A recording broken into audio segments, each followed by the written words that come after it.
Namaste, Jagdish here. As part of our conversations termed as Learning for Transformation, we are entering episode 17 of the series. Episode 17 of the series is going to examine lesson 16, which is all about examining the reason for life. As part of our conversations, we have been trying to look into in the last 4 or 5 conversations about aspects that relate to quality learning. In that, we had seen that our involvement in society, to the extent that we are actively involved in the process of life, actually is something that reflects the quality of our learning also. Now, we are going to examine the aspect of pragmatism itself. In our keenness to cause learning, we tend to ignore what fundamentally drives our motive to educate our children. What is it that is really motivating us to educate our children in causing learning in them? As teachers, as school leaders, as parents, and educational management, what is what is the fundamental motive that is driving us to educate and cause learning in our children? Just leaving aside everything that we have examined in the previous conversation, anyhow, these conversations are supposed to be independent as well as interrelated. Let's examine our fundamental drive towards our children's learning. To do that, I would like to take a conversational model that I had seen in late Rishi Prabhakar's conversation once when I was with him in a program called as Being with Guruji. He would question us as to why we would go to a place like Switzerland or Kashmir. The simplest answer is to see and enjoy. He would use a lot of such conversations to establish that everything that we go for in a holiday is about seeing and enjoying that place.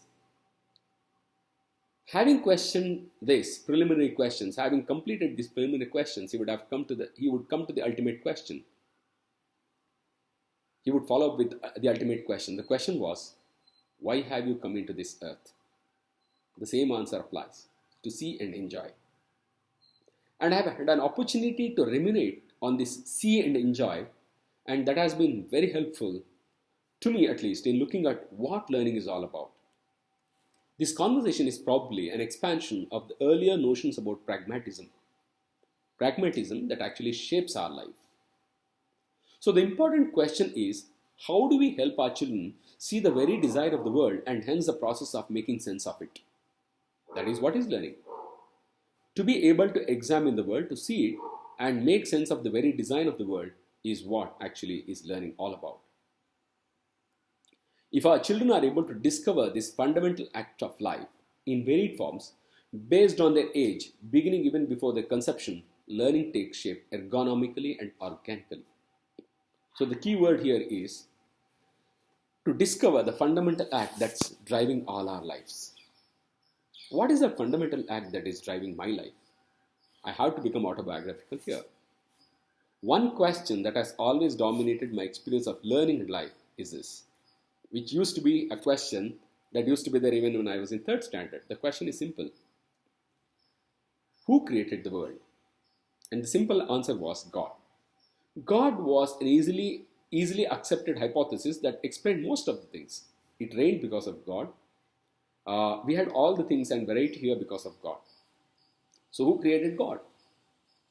That didn't have an answer. No hypothesis explained it. Since it didn't have an answer, one of the most important questions that has remained in my life is who created it? Means that was there a vacuum even before God was created?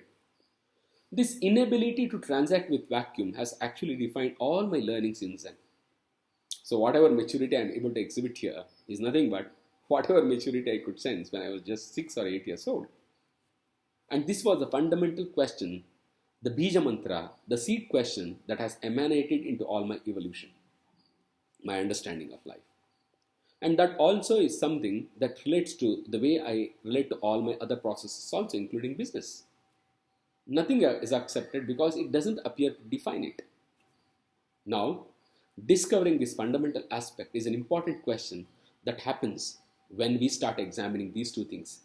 The nature of our conversations with our children. How are we conversing? We converse as if we know. Second is by examining the very motives on which our notions of learning and education is based. We'll keep conversing. Namaste, Jagdish.